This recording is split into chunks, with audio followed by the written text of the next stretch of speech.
Welcome to the second episode of the Siege Breakdown series. There are 3 game modes available in Siege: Secure Area, Hostage, and Bomb. Although these game modes have very different game objectives, there is actually an overlap on how you would approach them. Defenders must stop attackers from, securing the objective area. But how would you do that? Well, you can tackle this in a multitude of ways, like reinforcing the site and setting up traps so it's difficult for the attackers to enter.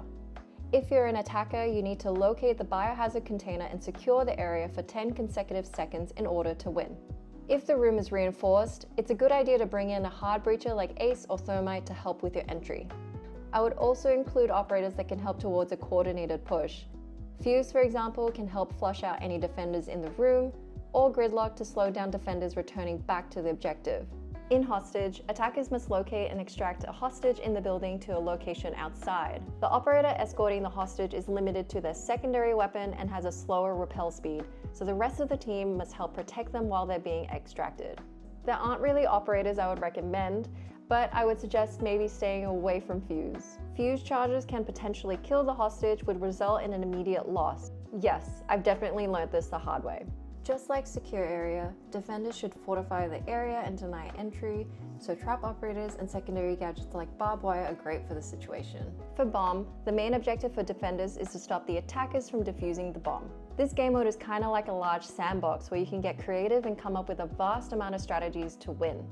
It's pretty amazing when you pull off something with your team, or even witness strategies you've never thought of in the esports scene. Oh no! Ah, what the f? The attacking strategy generally follows a pattern. Locate the bombs in the map, identify the defender lineup and the defender setup, as this would affect your attacking strategy. Pick your operators according to the information you've gathered.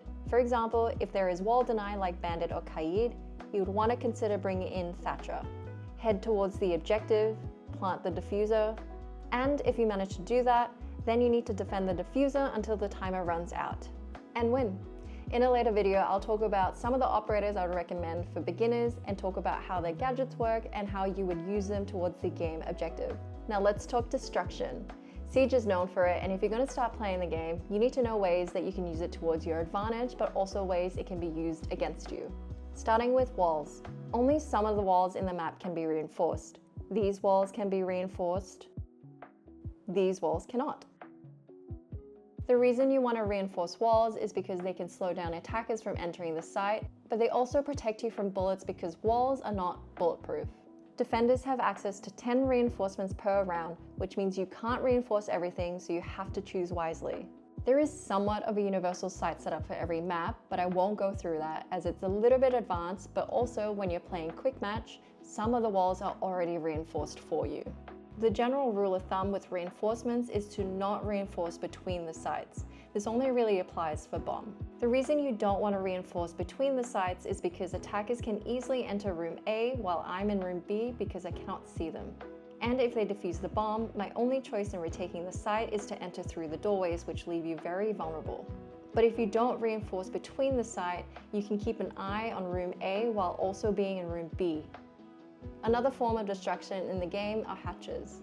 Like walls, hatches can be reinforced and will take up one of the 10 reinforcement spots allocated to the defenders. Some sites like basement and bank require hatches to be reinforced to help fortify the site better for defenders, while in some situations it is actually better to have hatches open when you want to defend a site. For example, you can defend it from upstairs instead. But be careful as attackers can use them against you. Throughout the maps, you may have noticed these items. These are recent additions to the game and can be useful for both attackers and defenders to utilize. Fire extinguishers when shot will release a smoke cloud that can help provide cover, but if you stand next to them while it explodes, you will get disorientated for a few seconds. When you shoot a gas pipe, it will shoot out a red flame. This will cause progressive damage the longer you're in the flame. But when the red flame turns blue, the pipe is about to explode and will kill anyone in the radius. Gas pipes are really good at slowing down attackers from pushing the area where the gas pipe is located. You can also shorten the red flame time by shooting the pipe repeatedly. So if you wanted to push an area as an attacker, you may want to shoot the pipe out before proceeding. Or if you're a defender and there is a pipe close to where you want to play, you may want to shoot it during the prep phase so it can't be used against you. And that's the second episode of the Siege Breakdown. In the next series, I'll talk about the operators and their gadgets and how to play them.